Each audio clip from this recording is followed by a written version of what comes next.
وَنُنَزِّلُ مِنَ الْقُرْآنِ مَا هُوَ شِفَاءٌ.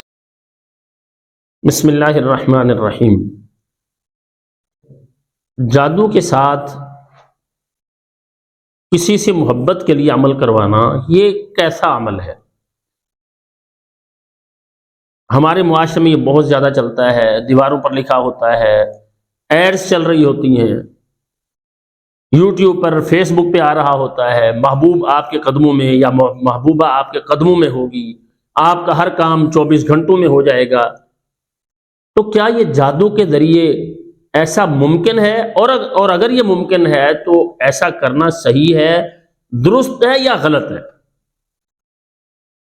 دیکھیں، اس میں سب سے پہلی بات، جو جادو کیا جاتا ہے وہ جادو خیالات پر ہوتا ہے، سوچ پر ہوتا ہے، کہ دوسرے کی سوچ کو ہی بدل دیا جاتا ہے۔ جیسا کہ اللہ تعالیٰ نے قرآن مجید میں بیان کیا ہے کہ جادوگر جو جناب موسیٰ علیہ السلام کے مقابلے میں کھڑے تھے، انہوں نے جادو کیا، اور جادو کے ساتھ کیا تھا؟ یخیل الیہ من سحرہم، ان کے جادو کی وجہ سے یوں لگتا تھا، ان کے خیالات دیکھنے والوں کے ایسے ہو رہے تھے، انہا تسعی، کہ ان کے سامنے رسیاں چل رہی ہیں، سانپ بن چکی ہیں۔ تو خیالات پر جادو کیا جاتا ہے، سوچ بدلی جاتی ہے۔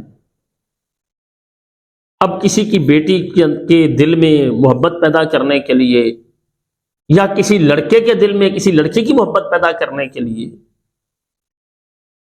کیا شریعت بھی ایسا طریقہ بتا سکتی ہے؟ ہاں، خاوند بیوی کا معاملہ ہے، جو آپس کے قریب کے رشتے ہیں، جو محرم رشتے ہیں، جو آپس کے رشتے ہیں، ان کو جوڑنے کے لیے، جو کہ محبت حلال ہے، جو ہونی چاہیے، جس کا حکم دیا گیا ہے کہ اپنے قریبیوں کے ساتھ، بہن بھائیوں کے ساتھ، اقربا کے ساتھ تمہارا محبت کا رشتہ گہرا ہونا چاہیے۔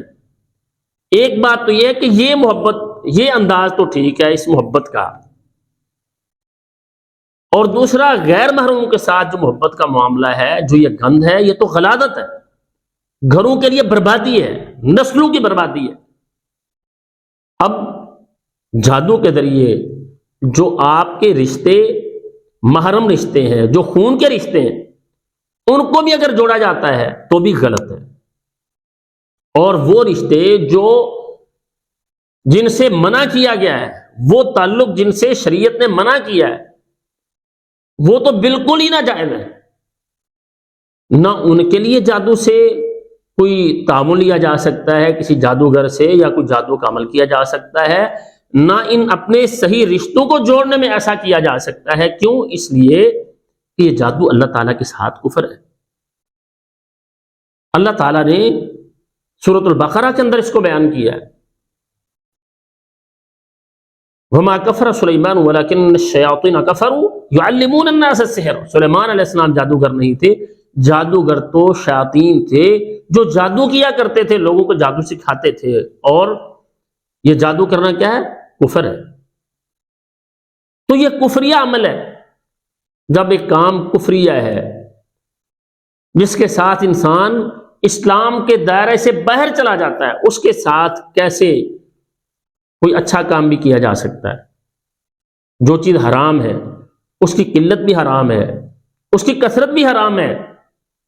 یہ اسلام کا قاعدہ ہے، شراب حرام ہے، اس کا ایک گھونٹ بھی حرام ہے۔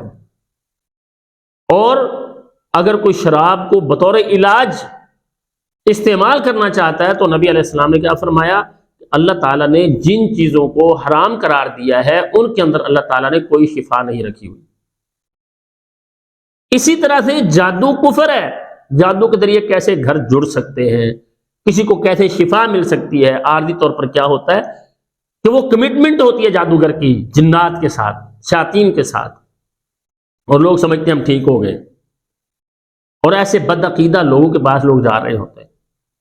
تو ناظرین، یہ جادو کے ساتھ دلوں میں محبت پیدا کرنا، سوچ کے اندر ایسا، خیالات کے اندر ایسا بنا دینا، اور پھر اس کی علامت یہ ہوتی ہے، بعض نوجوان ان کو خواب ایسے آتے ہیں، ان کو کوئی لڑکی بار بار خواب کے اندر دکھائی جا رہی ہوتی ہے، ان کے ذہن پہ اس کو سوار کیا جا رہا ہوتا ہے۔ یا بعض لڑکیوں کو ایسے خواب آتے ہیں کہ لڑکوں کو ان کے ذہن میں بٹھایا جا رہا ہوتا ہے۔ تو یہ لڑکوں کے ساتھ بھی ہوتا ہے، لڑکیوں کے ساتھ بھی ہوتا ہے۔ اور پھر ایسے مریضوں کے ساتھ کیا ہوتا ہے، ان کے کندھوں پر وزن رہتا ہے، عشر کے بعد گھبراہٹ ہوتی ہے اور جسم پر کٹس لگنا بھی شروع ہو جاتے ہیں، تو یہ سارا کچھ ہوتا ہے۔ تو ناظرین، اگر کسی کے ساتھ ایسا معاملہ چل رہا ہے، خواب کے اندر اس کو ایسا ہوتا ہے، نہ چاہتے ہوئے اس کا دل مائل کیا جا رہا ہے اور اس کے ساتھ ساتھ کندھوں پر وزن ہے اور گھبراہٹ ہوتی ہے عصر کے بعد اور کچھ علامات جسم پہ کٹس کا آنا ہے، کپڑوں کا کٹنا ہے، تو یہ شیاطین جب آتے ہیں تو ساتھ ہی ساری خباثیں لے کر آتے ہیں۔ اگر یہ سب کچھ ہو رہا ہے تو اس صورت میں سب سے پہلی بات کہ وہ جادو کرنے والا جو سحر محبت ہوتا ہے یہ بار بار کیا جاتا ہے تاکہ یہ ختم نہ ہونے پائے۔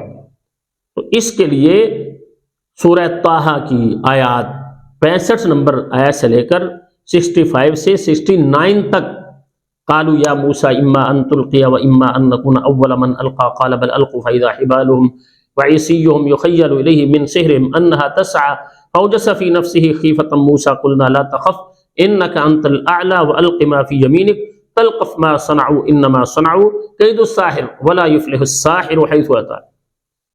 ان آیات کو صبح و شام 11 مرتبہ پڑھ کے اپنے آپ کو دم کریں۔ اس کے ساتھ کیا ہوگا، جو جادو بار بار ہوتا ہے وہ نہیں ہوگا، اور جو جادو ہو چکا ہے اس کے لیے کیا کرنا ہے، اس کے لیے فلق ناس کثرت سے پڑھیں، زیادہ پڑھیں، اللہ سے استغفار کریں، اور لا الہ الا اللہ وحدہ لا شریک لہ لہ الملک ولہ الحمد وہو علی کل شیء قدیر صبح و شام پڑھیں 100 مرتبہ، تو بڑے سے بڑا جادو ٹوٹ جاتا ہے۔ ہماری دعا ہے اللہ تعالیٰ تمام اہل اسلام کو ہر طرح کے شر سے محفوظ رکھیں، اور اللہ تعالیٰ جادوگروں سے اور جادو سے محفوظ فرمائیں، اور اللہ تعالیٰ ہمارے عقیدوں کی، ہماری عزتوں کی، ہمارے گھرانوں کی اللہ تعالیٰ حفاظت فرمائیں۔ السلام علیکم ورحمۃ اللہ وبرکاتہ۔